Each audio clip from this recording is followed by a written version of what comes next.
Welcome, everyone, through all time and space to an all new episode of Weebs on the Weekends, a podcast where we break down the anime news highlights of the week and give a retrospective look at anime that premiered 10 years ago. Today's episode will be covering the news from the second week of February 2021 and give our thoughts on whether the first three episodes of 2011 anime Infinite Stratos makes us sus or expect the rest of the series. My name is Jay Johnson. I'm a part-time weeb and full-time English language sensei.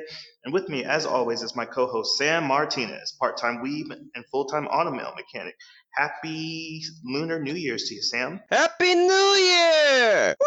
Woo! Wish I had some poppers to pop. Yeah, Lunar New Year. Yeah, it's the year of the ox. Do you know what celestial zodiac animal you are, Sam? I know. I don't know if the celestial zodiac is the same as the typical Western zodiac. I know I'm a ram. I think I am the same. I think I'm the equivalent in the Chinese zodiac as well. I need to look back into it though. How about yourself? Oh well, I'm a ram also, so I'm off my.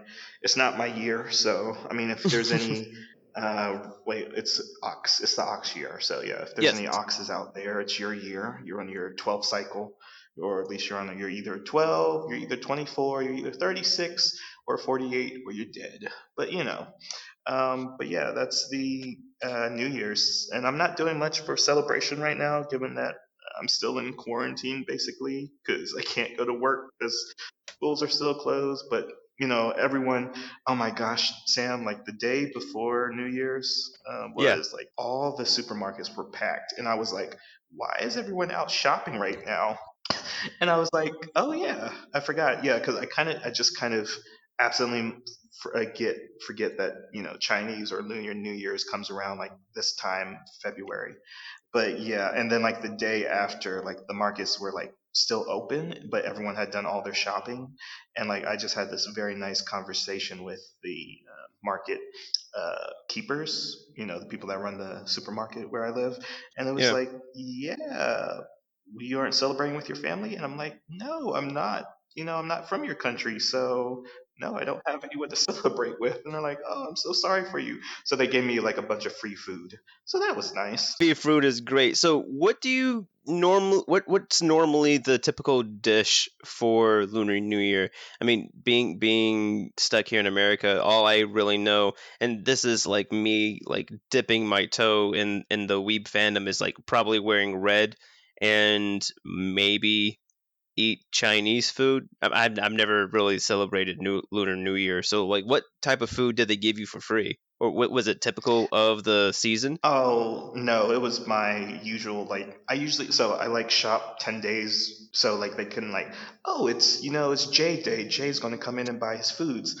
So they were like, oh yeah, so you buy all these like you buy bananas, you buy apples, you buy chicken, and you buy like brown rice. So they were like, oh yeah, we'll just get you your general things that you get. So it wasn't anything like traditional for the holiday, but yeah, that's why I say Oh, Chinese okay. and Lunar New Year because those most Americans or Westerners like, oh yeah, it's just Chinese New Year's because only China celebrates lunar the calendar, but that's very not true. Most Asiatic or Pacific countries celebrate Lunar New Year's as well. So it's more technically correct to say Lunar New Year's.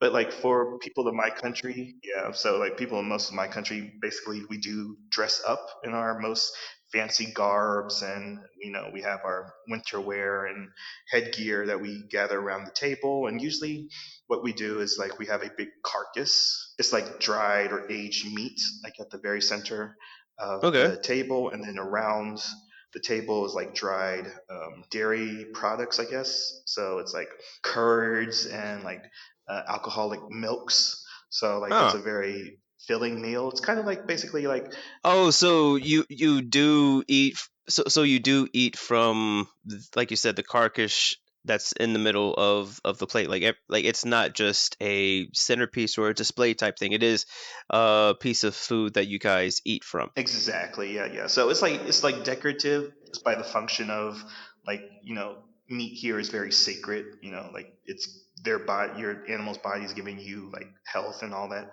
So like, yeah, it's still decorative, but it's also like everyone sits down at the table for New Year's.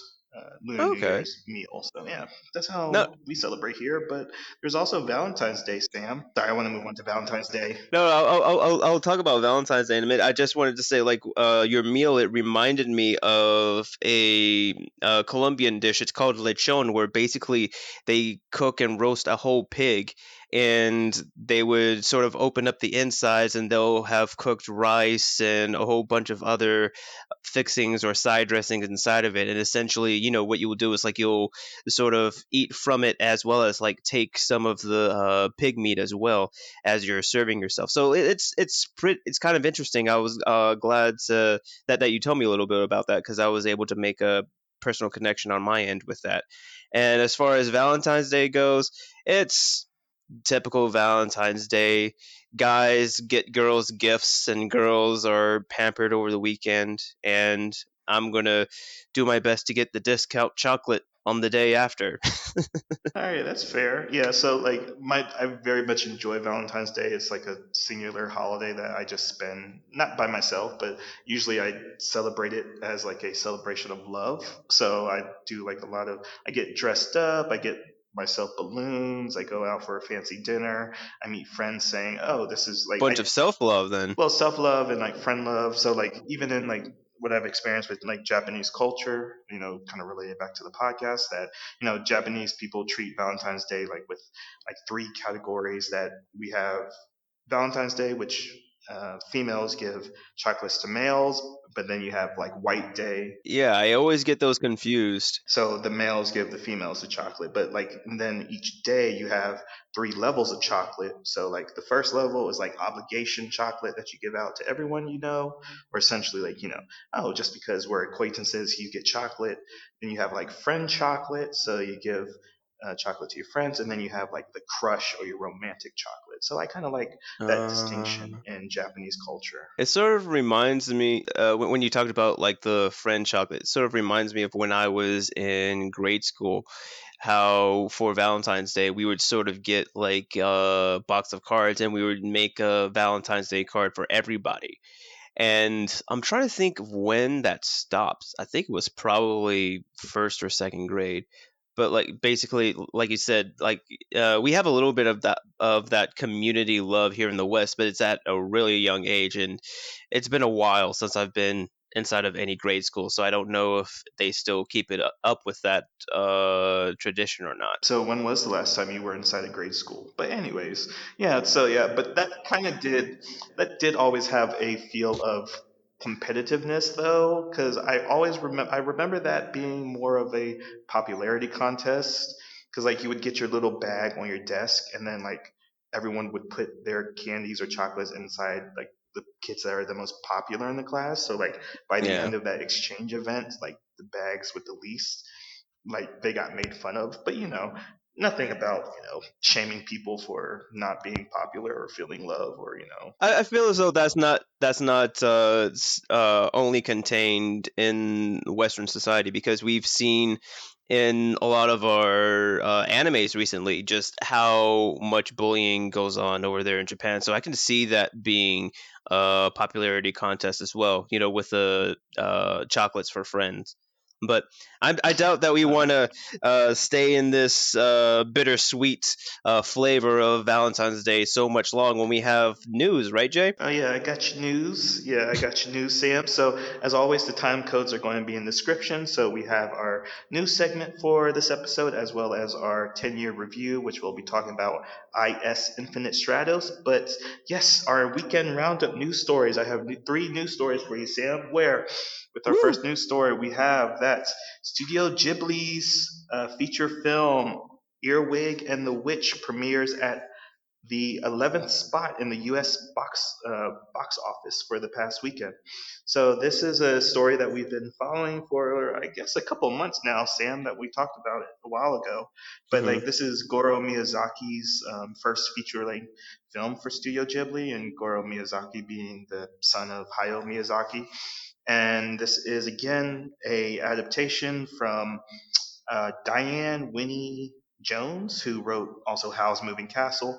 You know, Studio Ghibli has that whole Studio Ghibli's fascination with like the British, Welsh kind of not Nordic, but United Kingdom kind of fairy tale stories. They also did the Secret of the Borrowers with the world of Arietti that we covered before in a previous episode. But yeah, this did premiere on February 3rd in a bunch of fandom events around the U.S. So it did place in the 11th.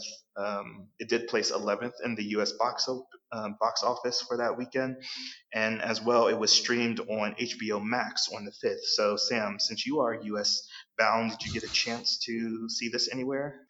I've been meaning to. I wanted to. When it was first out, I think it came out the third and the fourth. I wasn't able to do it because work had caught up and I had some homework to do. And I was at a friend's house watching the Super Bowl, and that's when I realized that was the last day that it was available in my area. And it was literally like 15 minutes before the film had started, and we, as I said, we were gearing up, getting ready to watch the Super Bowl. So I missed it there. I didn't know that it was on HBO Max as well. Does your article say how long it would be available on HBO Max for? Oh, it was just streaming, so it was kind of like a one-time event. So, yeah, so for all those that did miss it, it is coming to digital release on March 23rd, as well as Blu-ray on April 4th. And this is following up to its premiere last year on December 30th. So we did talk about this before, that like this is their first CG feature film, and like Goro Miyazaki has like proven himself as like the heir apparent. I mean, he's the literal son of Hayao Miyazaki, but yeah, that Goro Miyazaki was taking like Studio Ghibli into the future with CG. And you look Yeah. at like the story of the Earwig and the Witch. So this, I guess, if the premise is that Earwig is like this young orphan girl, and she's raised in this orphanage, like pampered, and like she's the most popular kid at the orphanage, but no one really wants to adopt her because of her brash personality until, disguised as foster parents, witches come and adopt her. And she's like, oh no, I'm not going to take this. I'm not going to be used for these witches' schemes. So she's like, okay, I'm going to turn the tables on them. So it's kind of somewhat of a Matilda situation. So again, Matilda, another English property or British property. Yeah.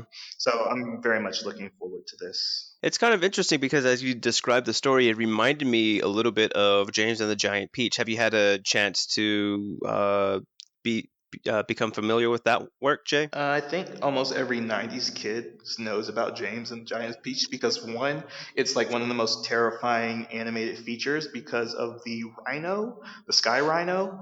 That was like on the same level. Yeah, the same level as the whale and Pinocchio. But yeah, I'm familiar. Yeah, it was just when you mentioned about the witches coming to get her, it literally just reminded me of James. How I think it was his three aunts. It was either three or two. How they essentially adopted him and was using him to get checks from the government. You know, in that sort of scenario. And like looking back on it as a kid, like I didn't realize that was a thing, but you can tell that he was being abused and he was being used, and hearing that. Uh, Miyaz- that Miyazaki has sort of tackled that same type of story, having to do with magic and things of that nature. I definitely want to watch the movie now, and I am kicking myself in the pants for not going to see it when I had the chance. No, that's okay. I mean, you haven't seen Demon Slayer Mugen Train, and you also haven't seen Earwig Well, and the Witch, so it's okay. Mugen Train's not really my fault. It hasn't been shown here in the States yet. You can make the argument that Earwig is kind of my fault because it came over here and I didn't put in the effort that I need to. Well, I didn't put as much effort as I could have.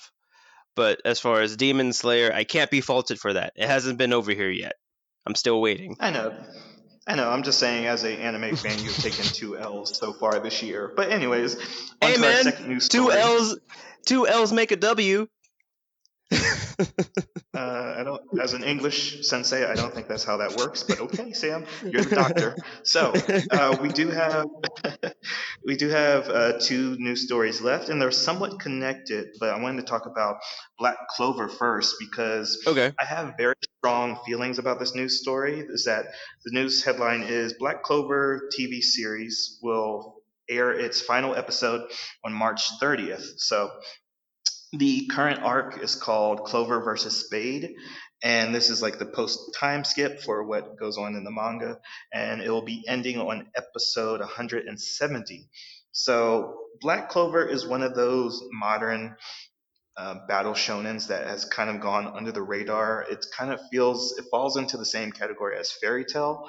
How Fairy Tale is just like one of those easily digestible, nothing special or outstanding about it. It's just like good, soft, normie kind of level of shonen. And Yeah. Black Clover is just so, it's such a mixed bag because, like, I know you have problems with it, Sam. And I said the one asterisk that I can give when I say I recommend this anime is that it gets good after episode 50, and that's such a hard thing for people to swallow. And it's one of those series that's going to benefit from like a bridge version or a machete version. So like they do it for Naruto to cut out all the filler. So whenever someone goes through Black Clover, they're going to say, "Oh, watch episodes 1 through or episodes 5 through 9, skip 20 and then watch these next 12 and then skip 30 and then watch these next 50."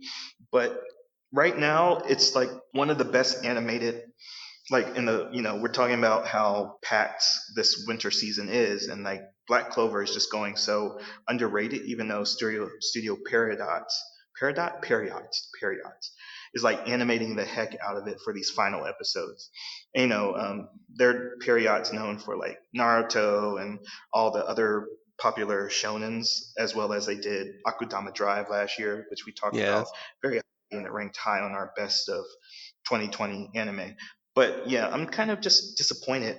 But there is a reason for this, Sam. But now that Black Clover is coming to an end, do you think you'll ever revisit it or pick it up? Definitely saw bits of the new season that was coming out, and I really appreciate the upgrade that it did in the animation.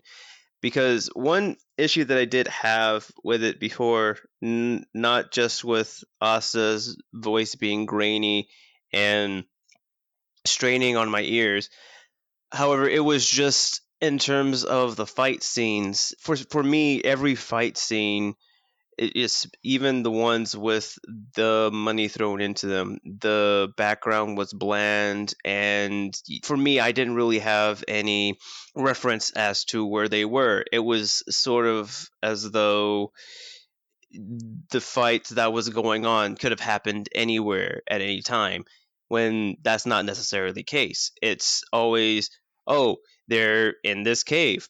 Oh, they're in this plaza. Oh, they're in this forest, right? Whereas in other shows, say Naruto, practically the fights that take place, they're always in the same place, but you have some reference to the background because there's interactions with the background. You can see how fast the people are moving, and even though essentially all the fights in Naruto, they take place in the same location, because they interact with the environment differently, it feels different, as though the fights that happen are specific unto themselves. Whereas the earlier fights in Black Clover, it's as though every fight is bland and lackluster to me.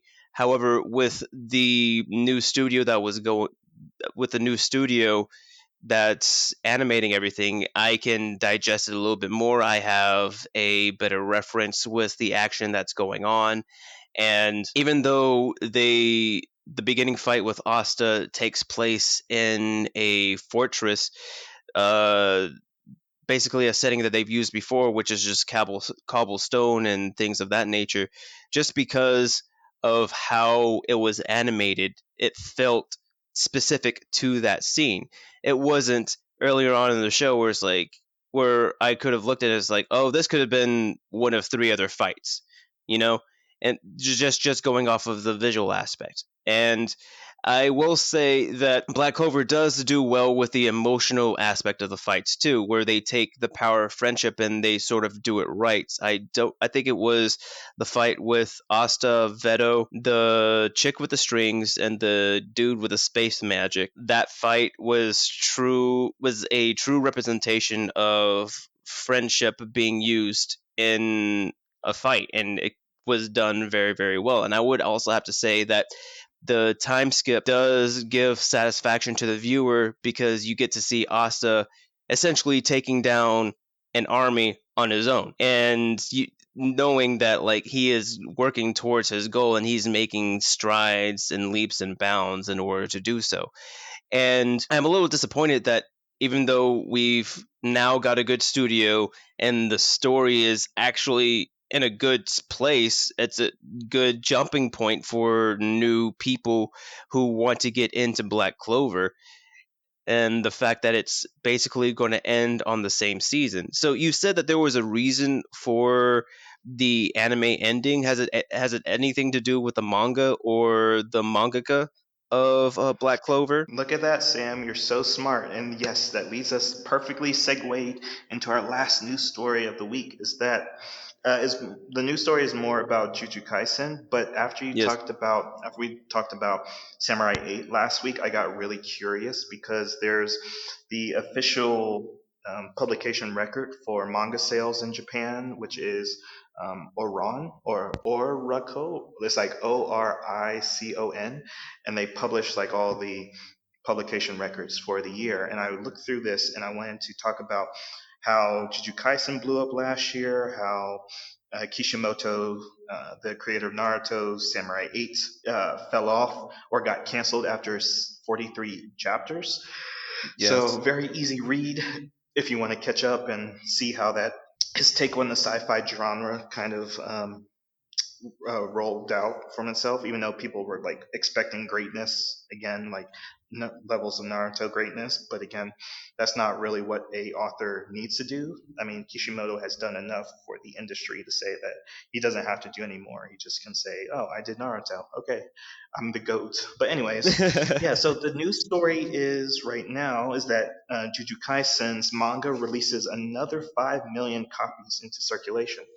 So just to clarify that circulation does not actually mean sales, but this is that there was a increase of 350% from October of 2020. So originally in circulation there was 8.5 million, and to last week or over the last 2 weeks it has jumped up to 25 million in circulation.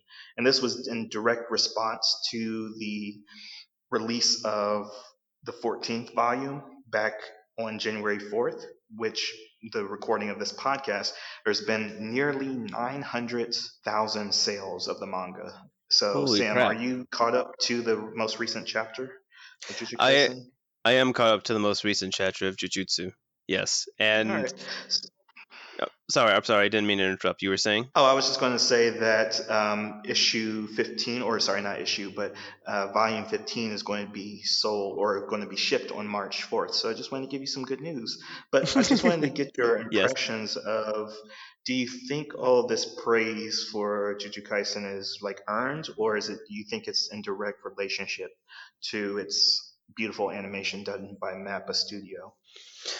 I would say it's a little bit of both because the way that the story is written, and at least where it is right now, I'm trying to think of a good comparison. Because if you remember back when Itadori was palling around with, I forgot what his name was. It was the business dude with the tie with the spots and the seven Nanami. third. Nanami, yes.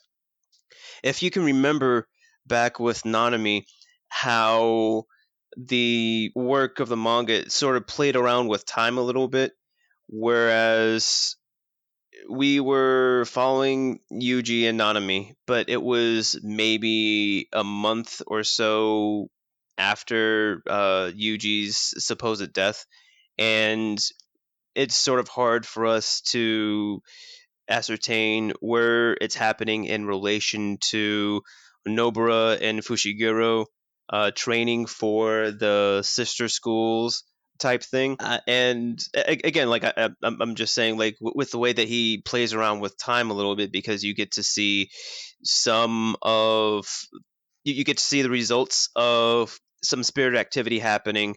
You get to see Yuji and Nanami doing spirit detective type stuff, and then it sort of jumps back a little bit to the night before, things like that.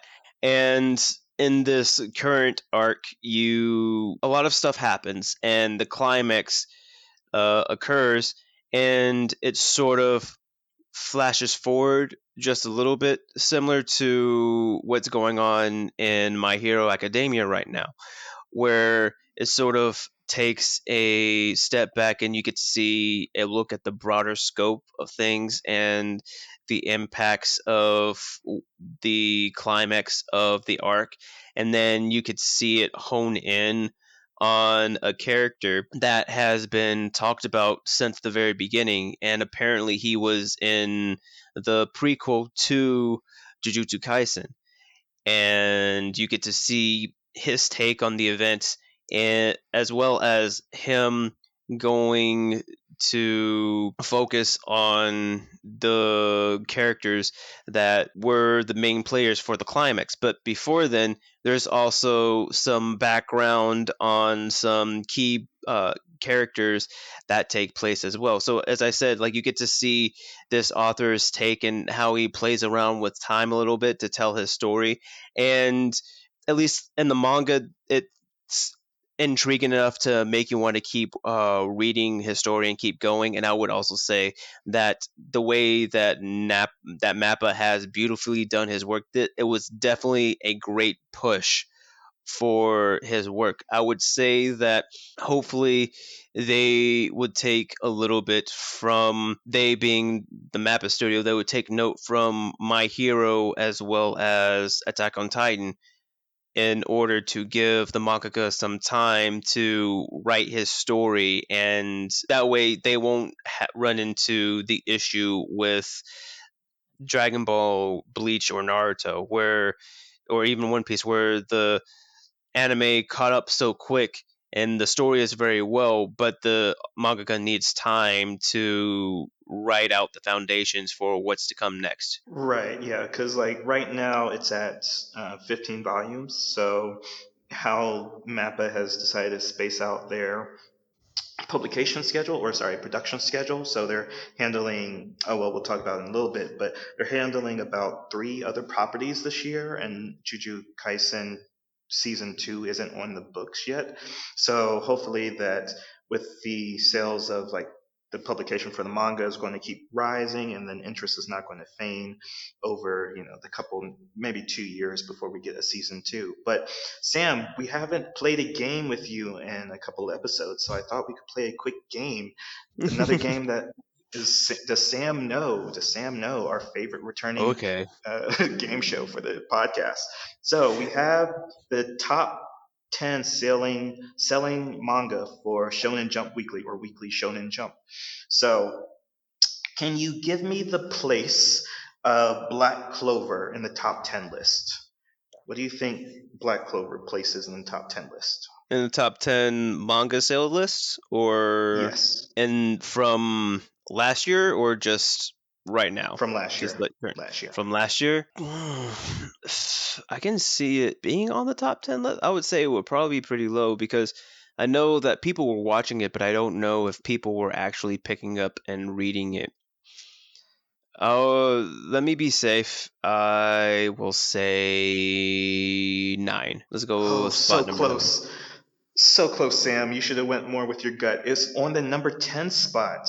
So yeah, so like yeah, so So we close. talked you said about why was there a reason why the anime was canceled, and I think this is the number one reason is that Black Clover sales for 2020 dropped down by 1 million. So that Holy is a shit. significant number of copies or manga sales that it dropped over the year. So it makes sense that interest in it has waned. It's been published since 2015, and it has a total of 27 volumes right now, and it did suffer from the big C word pushbacks for publications in Japan. So even though it's like streaming on Crunchyroll and Funimation, it'll have 170 episodes, but the anime's coming to close for a good reason. I think that their manga sales aren't doing as well, and after this year, it'll probably drop out permanently from the top 10 list. So, Sam, going on to Jujutsu Kaisen, where do you think Jujutsu Kaisen ranks of manga sales for the year 2020? Number two. Whoa, so high. Dang. Okay, sorry. Don't mean to curse, but that's pretty high, Sam, given how big of a One Piece fan you are. But yes, Jujutsu Kaisen is actually in place number 4 with Dang it! 7 million sales last year. So I was going off of a previous article where I thought the sales said that like it was only second to One Piece. I think there was another work that was second to One Piece. I probably got them confused. But you said it's just number four. yeah, That's still pretty yeah, it's good. just number 4. So yeah, it's pretty good. Yeah. So like I said, for the increase of last year, like that last year, for October 2020. So like that's for the release of the anime again for um, by Studio Mappa. So it does make sense that even though it's pretty middle of the list, it does make sense given its high popularity, given the anime coming out and boosting its sales, even with the beginning of this year, pushing its circulation number up to 25. So, Sam, where do you think One Piece is then? All right. And Sam still does not know best because it's actually What? number 2, Sam. It's number 2. What? Wait, really? Wait. So then, what overcome One Piece? What was higher than One Piece? I need to know now. Do you want to guess before I tell you, Sam? Oh my! I feel as though it's probably like some shojo rom com thing. Oh, we're I just don't talking know enough. about Shonen Jump. We're just talking about Shonen Oh, Jump. okay, So just it's not shonen, just competing. shonen. Yeah, yeah, yeah. Who's Oh, number okay. one? Yes. So last year, One Piece only sold roughly 8 million volume manga copies, or sorry, copies for the year. So this is basically because of they only came out with 3 volumes, where they normally come out with 4 volumes each year. Oh, So it's like okay. a little below expectations. So they usually rank a trend of like a 10 to 11 million per year, but in the number one spot for the weekly Shonen Jump property that outsold One Piece in 2020 was actually Demon Slayer. Oh my goodness! Did a news article about that. And Yes. All they right. compared it to So the One Piece volumes. Oh, my bad, my bad. Ah, I yes, should it's have okay. known. Yes, you should have known. Do you want one more bonus question to see if you can actually make up some points since you're 0 for 4 right now? Let's see if I can make that negative a little bit more positive. Yes, let's go for one bonus question. All right, let's see how good your memory is. How many sales did Demon Slayer make in 2020? Damn. I have the number 9 in my head for some reason.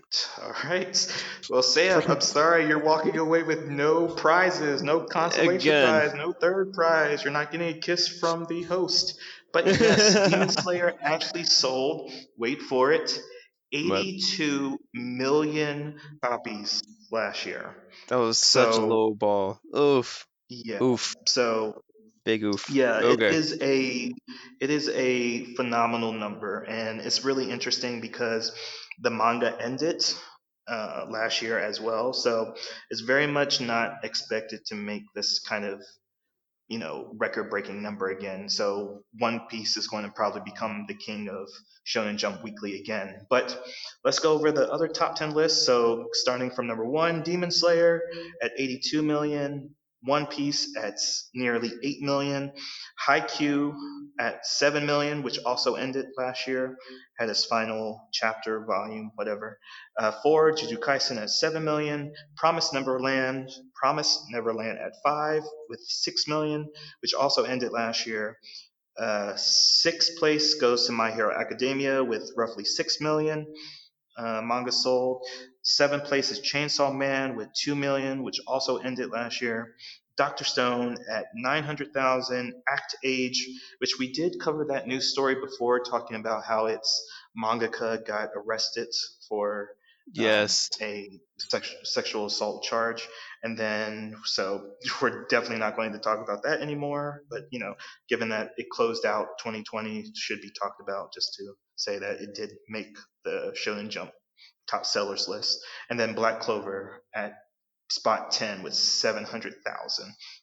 So it's really interesting that of the shonen properties, that one, two, three, four, five of them were canceled or they ended last year, and Yeah. Kishimoto, no, Horikoshi has talked about how My Hero Academia is going to come to an end within the next 2 years, as What? he said. No, it's Yeah, not.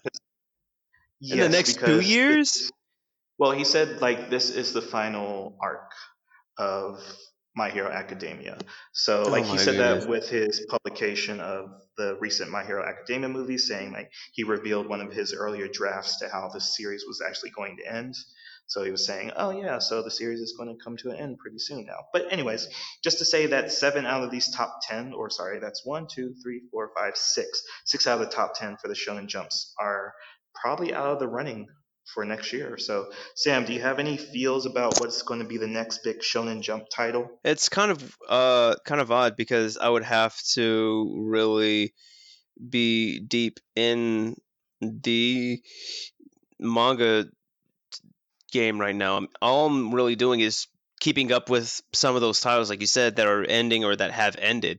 And I've seen a couple of works, but nothing that I thought would be a huge people grabber or eye grabber.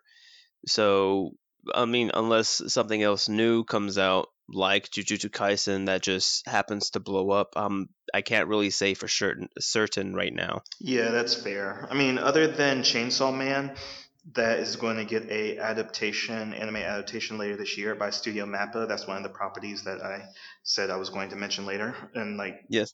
Chainsaw Man is just like brutal horror and coming of age story. So that looks to be like the next big thing. But yeah, Jujutsu Kaisen is going to get pushed up the list. Same thing with My Hero Academia. One Piece is going to remain king.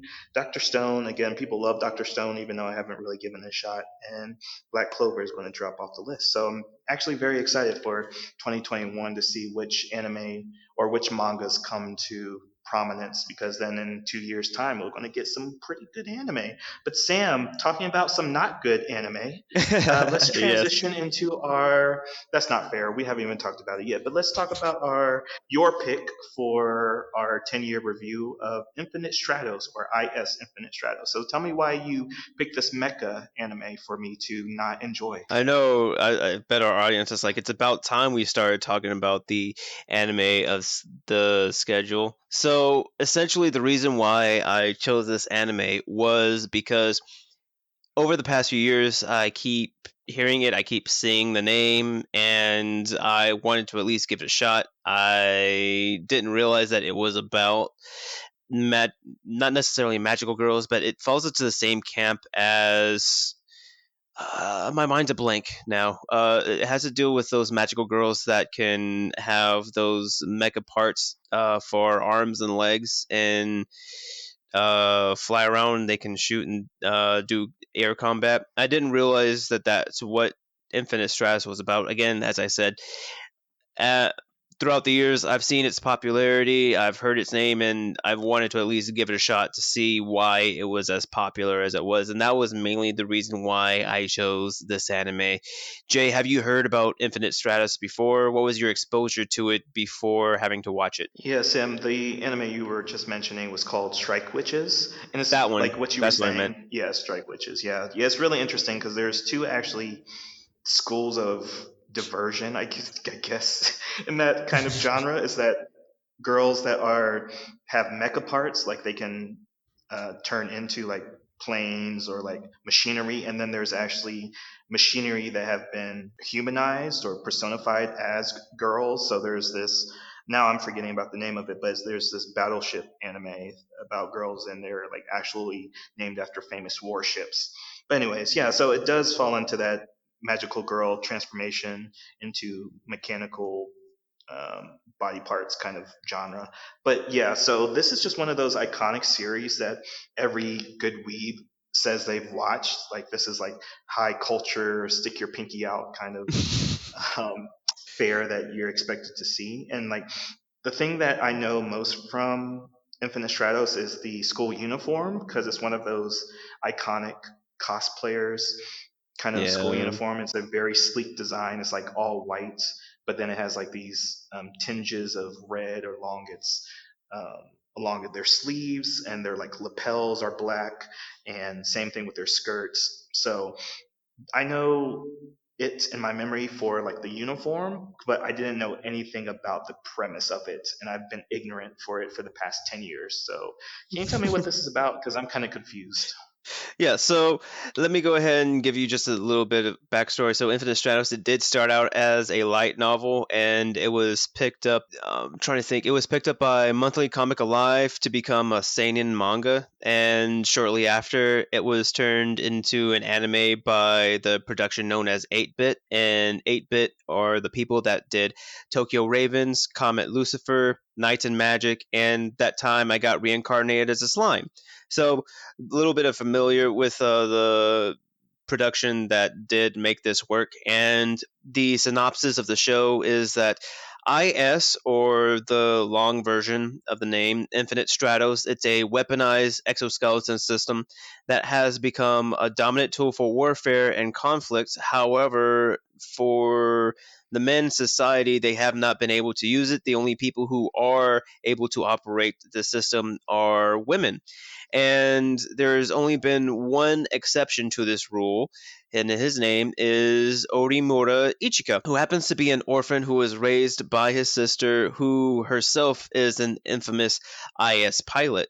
And he learned of his compatibility with the system at the age of 15 when he accidentally stumbled across an IS in the testing facility where he was supposed to test to go into high school, and he ends up touching one, and it turns out that he was able to control it. And because of that, he is then thrust into school where he is supposed to learn how to operate and pilot this IS system. And it's interesting because guess what? He is the only boy at an all female school. And that's essentially the synopsis for the series. So, Jay, I remember when we talked a little bit about it earlier before the show, you compared it to Demon King, and which is very much true because the way that this show goes about its story, it definitely takes it from a harem perspective. So you did say once before that Demon King was probably a good depiction of what a harem anime should be. So now that we have another harem to compare it to, what are some notes that you probably made? Yeah, so yeah, this definitely kicks Demon King Dai Mal out of that spot for me in my heart. So like this is a Okay. better representation of harem. Again, it's not too terribly. I mean, at least in the first episode, like Diamond King. Okay, Diamond King.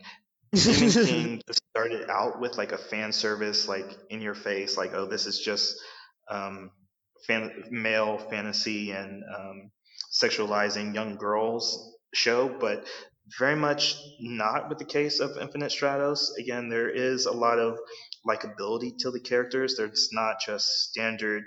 I mean, they do fit into the standard harem tropes and stereotypes. You know, everyone gets a um, characteristic or personality. You know, we talked about this in great detail. So, like, there's the four standard girls, there's the kundere, the tsundere, the dere dere, or, you know, childhood friends. And I guess the last one would be hime dore, I guess would be the four basic girl Yeah. types. And then they have each a quirk, like for this. Actually, funny enough, Sam, it was like there was some like something poignant I noticed for the third episode. Do you know what the third episode's, or sorry, the Is it the third episode? It's the third episode. Yeah, the third episode. Do you know what the title of the third episode is called? No, I don't remember. I think it was. Did it have something to do? It was a play on words for his second childhood friend that showed up. Yes, yes. So yeah, so the title for the third episode is "The Transfer Student is the Second Childhood Friend," and I was like, oh wow, they're actually going to be, offering meta commentary of like the harem genre. But it's yet to be seen if that's actually the case. Maybe someone was just having a clever like spout of naming the episode, but it's really interesting that they do introduce a second childhood um, childhood female character that they made a promise to, or maybe they each have like half of a heart, but the male forgot about it, but the female character took it with them to their grave essentially. Oh, And Nizukoi or something like that. yeah, Nishikoi, that's the other one. So it does have like some other, it does have those features that you see in better harem animes. So like Nishikoi would be that kind of example of like the two competing female childhood friends. So to say that this is way better than you see, I want to keep saying Diamond King, but Demon King There should be Daimao is no just like, demons or no yeah, diamonds coming from that show. right, for sure. But this is like comparatively, this is just way more enjoyable. Even though I guess it's because it's not as sleazy as Demon King. So that's what my takeaway from the first three episodes were. Oh, okay. No, I definitely agree with you that it's not as sleazy. For instance, with the scenes with Ichika and the first childhood friend, because they end up becoming roommates, which that's I feel as though that's a issue. But anyways, the way that they handled that situation and with them having to sleep in the same room, it was more innocent than how Demon King had portrayed most of their scenarios and their roles. And when I first started watching the show, I didn't expect it to be a harem. And I felt like it was sort of a missed opportunity because we get shows and works, for instance, like Queen's Gambit, where we essentially portray a woman trying to make her way in a man's world, that sort of thing. And usually in any other work, say, for instance, Darling in the Franks, where you have that half kaiju, half human person. She essentially, like, she is unique and she's definitely different, and she is definitely in the custody of the government. Basically, everywhere she goes, she has those two bodyguards with her. Whereas in this show with Ichika, he is essentially the only dude that is able to pilot this weaponized system. There is no other male, and everything else is female. You would think that he would have some sort of armed guard, or they would have assigned him a teacher that or somebody to make sure that, or at least to study why he's able to do what he's able to do. But essentially, he is given free reign, and he is essentially treated as a regular student when that is definitely not the case. So I guess again, it's just frustrated to me because there's so many different things that they can do with this situation. For instance, they could have a more of an insider look on the politics that go on inside of an all-female school, or have an actual real world interactions between him and the females. For instance, with a person that I would like to call the Prompus Princess, she probably falls into, as you said, like the Hime Dore, the one chick that was from Britain who felt so good about herself. She had to work to get to where she was, and how essentially this guy, he was essentially able to step in, and the fact that she called him out and had challenged him to a training thing to try to at least show him that everybody in that school. Like they got there through their skill and their hard work, whereas with him it was essentially circumstance. But then he gets boosted by the power of shonen, or sorry, the power of anime, and basically, or in beginner's luck, and essentially wins. And she ends up becoming in love with him, and it puts a bad taste in my mouth because, again, it's just, it feels like a very, very strong missed opportunity, and a different take on things that can mean something, especially to women out there, Yeah, and there is, like, you did mention it really quickly, but I believe her name is like Celeste or Celia. Celicia.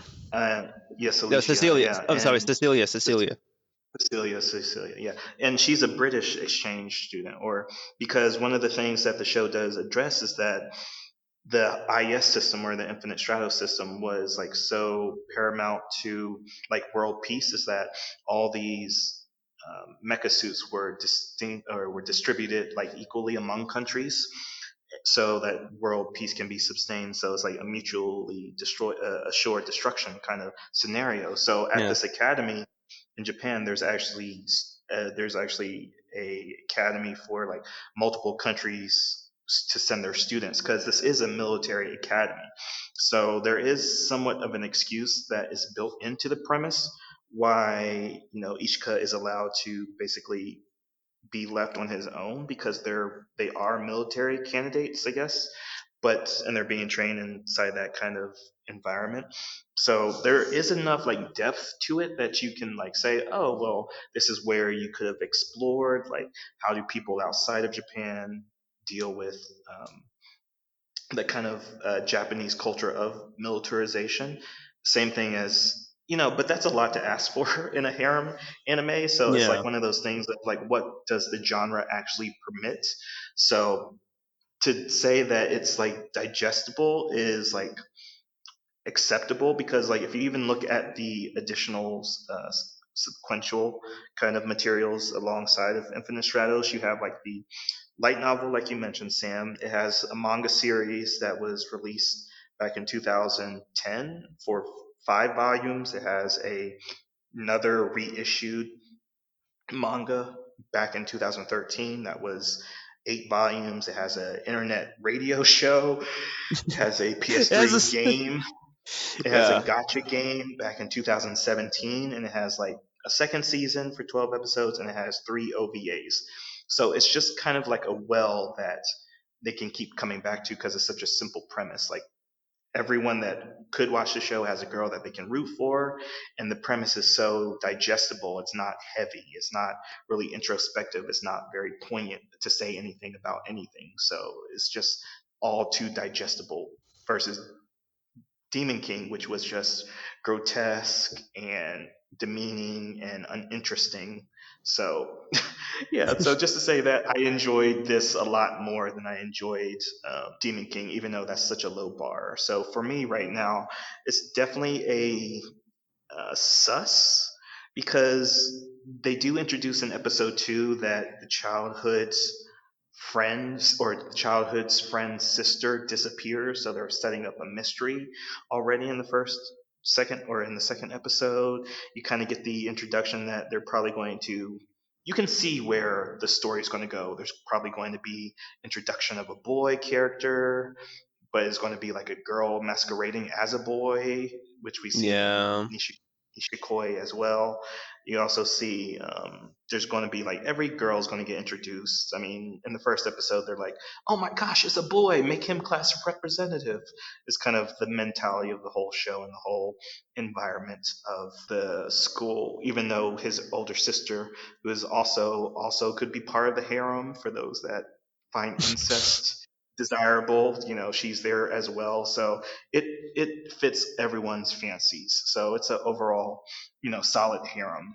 But for me, it's an expect, because, like you said, Sam, it doesn't really have anything poignant to say when it could have. Yeah, and I guess I would say it's expect as well for me.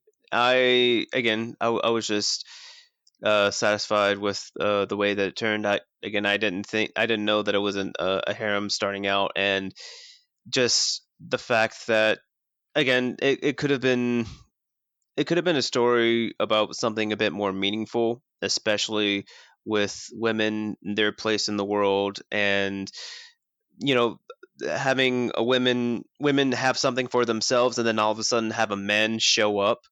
There's a lot that can be said in there, and how the struggles in the women as well as the men, at the man who was thrust into the woman's world, and how they have to compromise for that. I feel as though that's a strong story that can really impact people, especially in today's climate with several things that have been going on. So again, it's definitely better than Demon King, but I don't see what all the fuss is about. I guess, as you said, because as digestible as it is, and how anybody can take their fancy and essentially love their characters, and there's nothing wrong with that. You don't have to have something that's super deep and heavy to enjoy it. Sometimes you can just have something that doesn't take a lot of work to think about or to digest to really enjoy it, and there's nothing wrong with that. So I can see why people enjoy this, because there is some good action scenes, and I wish there was a little bit more. It seems like with the different machines, you can have different combinations and different transformations, so that will be kind of cool. But it's just not my cup of tea. Yeah, so this is Studio, as you mentioned, Studio 8-Bit has done this, and I know them Yes. for Reincarnated as a Slime, and Infinite Stratos was actually their first anime that they did back in 2011. So, how do you think the mech animations held up? Because I kind of felt they were jarring in the kind of way that we talked about the use of CGI back in the early 2010s. But how did you think the mech transformation, since you just mentioned that, feel for you? I would say that was probably the most sexist thing that they've done in the show that I've been experienced to, because with Cecilia, when she had summoned her mech, it was a little bit like a magical girl transformation scene. However, when Ichika summoned his mech, it was just poof smoke, he has his mech. It wasn't a whole transformation thing right there. But as far as seeing the hand drawn characters in the CGI mech, you can tell it was probably good for its day. It's definitely a little bit dated, but it's not too completely trash. Whereas for me, when I watched it, it seemed like it was just a little bit old. Old in the sense of like it's not as clear. For instance, if you compare the work for Hunter x Hunter from the 97 to the 2011, or even compare the Full Metal Alchemist to Full Metal Alchemist Brotherhood. You can there's I guess just like a different use in colors in that sense, and whereas the original Full Metal Alchemist, it seems darker, grittier, maybe just a little bit faded, whereas Brotherhood, it's more crisp and clear. You can see things a little bit more. Infinite Stratos sort of feels to me a little bit leaning towards that older Full Metal Alchemist, in the sense of it's just a little bit faded in that regard. But with the mechs that was shown, because the mechs were CG, it wasn't completely jarring, but it was just a mild annoyance. Yeah, yeah. Okay, I agree. So that brings a close to our discussion of Infinite Stratos, or IS Infinite Stratos. So we both got two susses from us. Is that right? I sussed it, you sussed it, right? I thought they were expect, because you Oh, expect it wasn't going to be good, and I expect it wasn't going to be good either. But we. oh, okay. Well, that's fair. That's fair. Yeah, yeah. So, yeah. The sus part was maybe just because they were setting up a mystery that why the Yeah. older sister disappeared in the second episode. So it might be but that's something to be expected. So yeah, I guess it is two expects from us. All right. So that is our close of Infinite Stratos. And next episode is my choice. I'm going to actually leave that up to a mystery for right now because I am so excited for the Ooh. next one, but we'll talk about it next time. So, Sam, to close out the episode, do you have anything to say for us? Now that you mentioned it, that reminds me of a promise that I made with a childhood friend. Now, what was that again?